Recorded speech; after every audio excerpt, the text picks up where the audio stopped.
Hello friends, welcome to lesson 4, Approaches to the Study of Gender, Part B.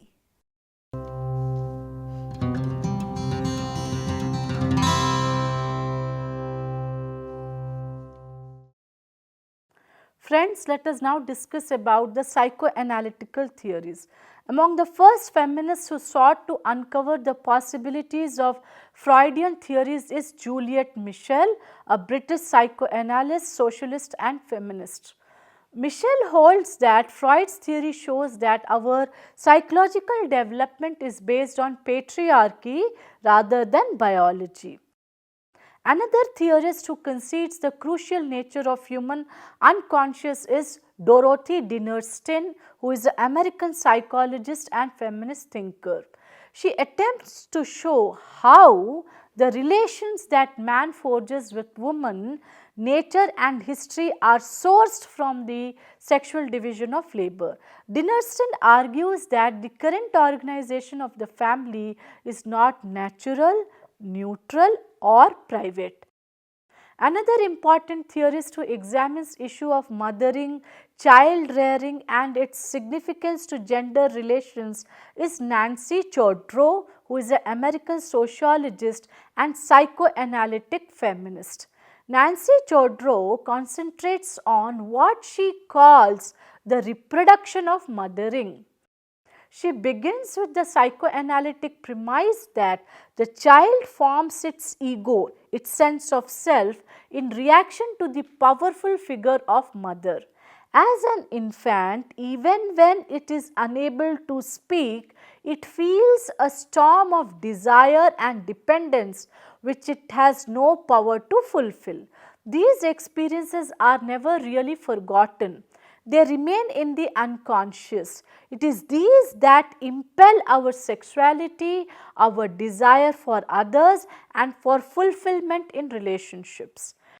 According to Chodorow, these processes are very different for the male and for the female child. In order to grow into a man, the male child must deny its infantile experiences. He has to deny his dependency on mother in order to claim a rationality that controls and dominates. The female child on the other hand does not have to disavow her emotional interactions and connectedness in a similar manner. To Chodorow, these formations are not caused by biology, but by specific social expectations and modes of organization. They are formed in and through social relations. According to Jacques Lacan, French psychoanalyst, the idea of symbolic order entry into language is important. It is crucial to how we become subjects in society. Reality becomes intelligible only in and through language. The symbolic is the term Lacan uses to indicate how reality becomes meaningful through the mediation of language. Some of the feminist thinkers affiliated with French psychoanalytic thought include the symbolic, the intimate and social are closely interwoven. Thus, we find that women get figured in language and in man's desires in very similar ways. Louise Iraghri, Belgian-born French feminist philosopher, linguist and psycholinguist and also psychoanalyst and cultural theorist who examined the uses and misuses of language in relation to women. She coins a term to signal this: homosexuality. By this term, she hopes to indicate that the symbolic and the social are made as firstly an order of the same, that is homo, and secondly as the order of men, that is homi. Because man serves as its reference point, it entirely ignores relations among women, especially between mothers and daughters. Women become merely the medium through which men ally with other men. By eliminating the mother, the woman, men are able to forge vertical, hierarchical and horizontal or associational relations with each other. Feminist attention to literature and to language has moved along multiple directions. We have just seen the crucial place that theorists like Louise Irigaray give to language. Marxist, post-colonial, Dalit feminisms reshape literary criticisms and theory. Besides these, there are also feminists who draw upon schools of thought such as semiotics, which relates to signs and symbols, structuralism, post-structuralism, and so on.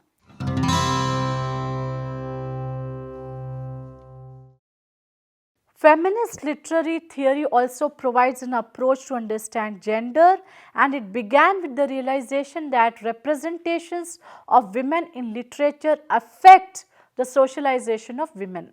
There are many feminist critics who are reluctant to see literature and other narratives like films, for instance, as having direct and immediate effect on lives. For example, if a popular novel or film depicts a man beating his wife, it does not necessarily follow that there will be automatically be an increase in domestic violence. The representations of women have certain apparent consequences. The belief that drives this criticism is that dominant representations in society hold up certain acceptable modes of being gendered. For instance, if heroines are customarily childlike, wide-eyed in their innocence, helpless in the face of hardships, prefer to stay at home and leave all that is heroic and agenital to men in their lives, then such images would strongly indicate that these are the appropriate ways of being feminine and masculine in society. But feminist criticism does not confine itself only to uncovering stereotypes and challenging negative representations of women. It analyzes the ways in which patriarchy works in narratives and textual worlds and seeks to recover women's voices and stories. This is done by excavating texts that have long been ignored, by retrieving voices that have been forgotten. Feminist literary theory is also involved in revaluing marginalized and belittled texts authored by women. It has not only reclaimed such texts but have also analyzed them to uncover their complexities and the possibilities which they offer.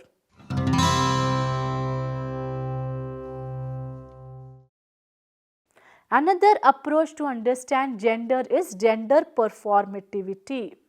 In her groundbreaking book Gender Trouble, published in 1990, Judith Butler challenges both essentialist and constructivist theorizations of gender. Gender performativity suggests that gender is made up of the acts that mark a person as a man or woman, dress, mannerisms, etc., and it is through the repetition of those gendered acts that the illusion of a stable gender identity is created. She argues that sex is not the primary ground from which gender proceeds. On the contrary, it is the effect of gender. This radically revises initial feminist theorizations. For now, it would seem that it is the ideas of gender that produces the notion of sex and not the other way around. Butler says that it is the gender that constructs the notion of sex. It constructs it in such a manner that sex appears as the prediscursive and natural ground for itself, that is gender. One of the most provocative theses that Butler proposes pertains to the idea of sex.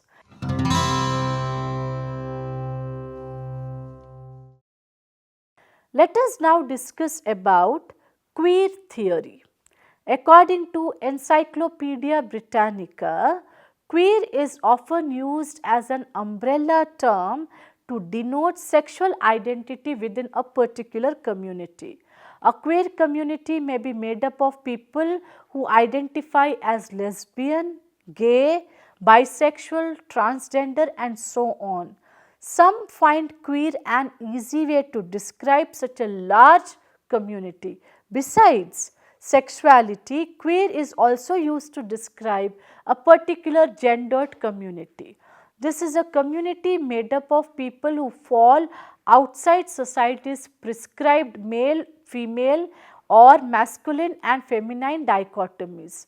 Their gender identities and the way they embody and perform gender do not coincide with either the fixed biological notion of sex or societal notions of gender. Queer communities may have political agendas, they may fight to be accepted by heterosexual mainstream society or resist assimilation into the heteronormative culture. Critics argue that such a usage of queer may indeed bring solidarity to a marginalized group, giving them power in numbers. However, these critics warn against ignoring differences among people and groups. Queer theory argues that academics and activists rely on and reinforce dichotomous notions of sex, gender, and sexuality within their work. These binaries may be male female, man woman, masculine feminine, heterosexual homosexual.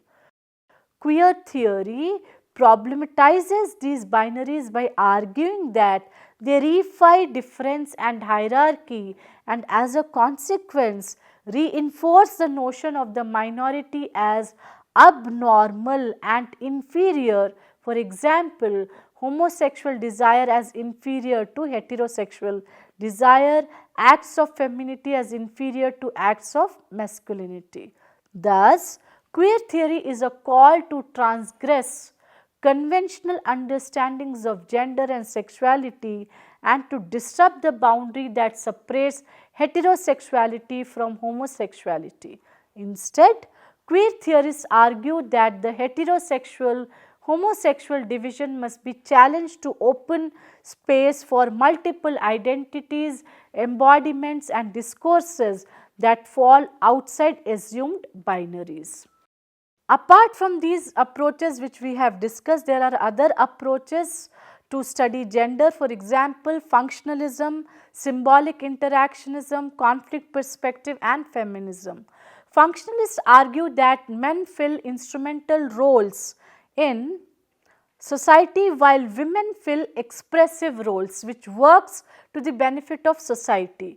Instrumental roles comprise of the need for leadership and fulfillment of the task on one hand, and the expressive role refers to need for morale and cohesion on the other. Further, it is our socialization into prescribed roles that is the driving force behind gender inequality.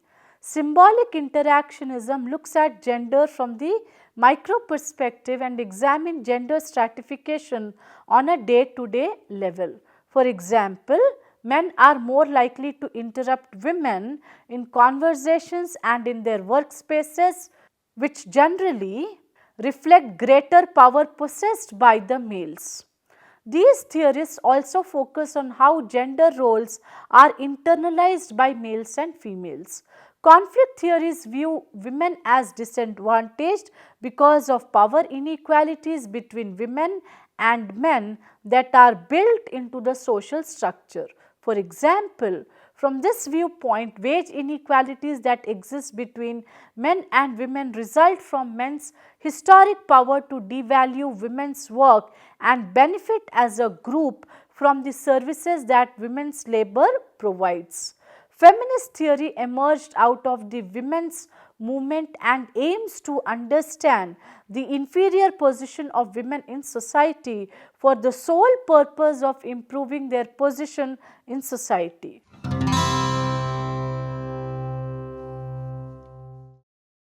Apart from feminism, marriage and patriarchy also offers interesting insights about the gender. Patriarchy and male dominance as related twin concepts are reflected in the institution of marriage.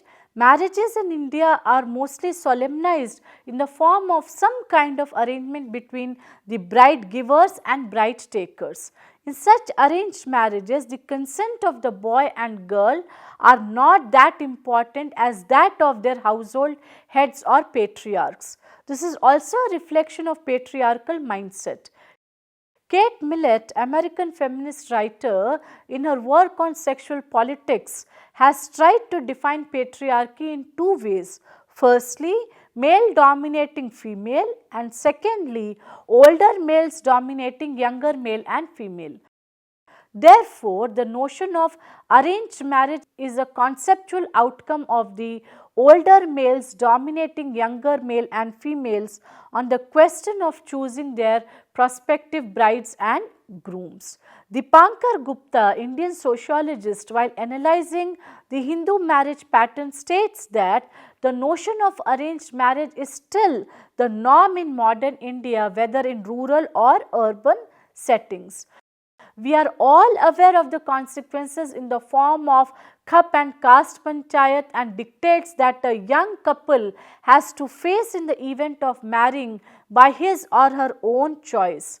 Gupta further argues that such arranged marriages are based on the notion of inequality between the bride givers and bride takers. A kind of hierarchy is set based on the notion of male dominance, which is evident in the form of bride takers having a superior status than the bride givers. This male dominance and inequality get reflected in certain marriage ceremonies like washing the feet of the groom, which the father of the bride giver has to perform. This reflects a kind of a ritual hierarchy.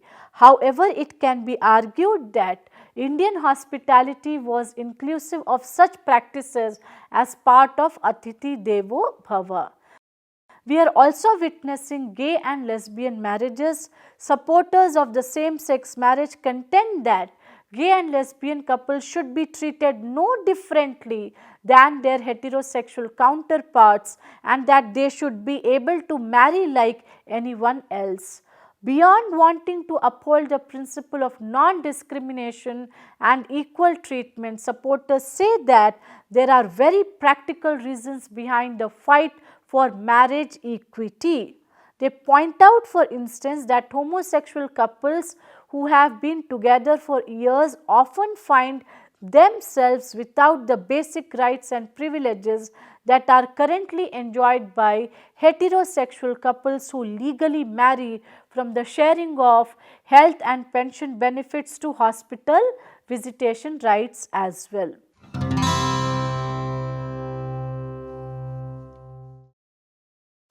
Friends, let us now summarize this lesson. There are multiple approaches to study gender and they are constantly evolving with more research studies on gender. In this lesson, we have tried to understand gender in terms of sex and gender, biological essentialism and social constructivism, femininity and masculinity, discrimination and subordination, kinship theory, psychoanalytical theories, feminist literary theory, gender performativity, queer theory, marriage and patriarchy and other sociological approaches. Thank you.